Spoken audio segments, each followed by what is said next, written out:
तू कहाँ है? मैं घर में हूँ राजा। तो जरा बाहर आ जा। क्या हुआ राजा? चल गेहूं काटे। भगो हम ना आ जाई। काहे रे? काहे ना जाइबी? काहे की ब्यूटी मोर खराब हो जाई हो। कटी ना गेहूं तलिया के खियाई हो। जेली आयल हवे उहे ला के खियाई हो। हाथ में कपलिया के देव घवाई हो। तोहे हम गेहूं काटे वाली लगत हई। तक कतही कमहारानी जी तू हई का? लेके दहेज आइल बानी नई हरे से। हाथ लतियाई के भगाई देहब घर से। देखा कुछ हो कला हमसे न होई कटिया हो। टका दिन भर बैठ के तोड़बू घर में खटिया हो। देखा हमसे न जबरी कटिया तू करावा हो। और हाय पकड़ा ता तारी आ चल के चुपचाप गेहूं तू कटावा हो। हमसे न गेहूं कटाई राजा। हमसे न गेहूं कटाई राजा। भले तलाक होई जाई राजा। हमसे न गेहूं कटाई राजा। भले तलाक होई जाई राजा। अरे गेहुआ त तू ही कटैबू रानी। गेहुआ त तू ही कटैबू रानी। भले बेमार होई जाइबू रानी। गेहुआ त तू ही कटैबू रानी। भले बेमार होई जाइबू रानी। सैया जी मान जा। तोके लागत ह तोरे धमकी से डेरा। जना राजा रात में तोहे चुम्मा दे। उतराती क बात राती में कयल जाई। राजा हो धूप ह बड़ी तेज ना सहल जाई। त तोहरे खाती कूलर एसी लगवा दी का? राजा हो नमकीन स्प्राइट भी मंगा दीना। कामे के बेरी में मजाक तो के सूझता।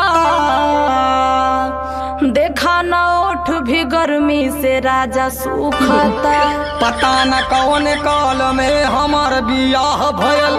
मना करत रही तू ही के ना बर्दाश्त भयल।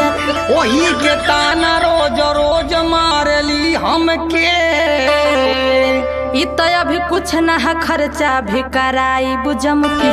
हाँ तो एक दिन चढ़ल नशा तोहार उतर जाई। जेह दिन छोड़ के गईनी तथा चली जाई।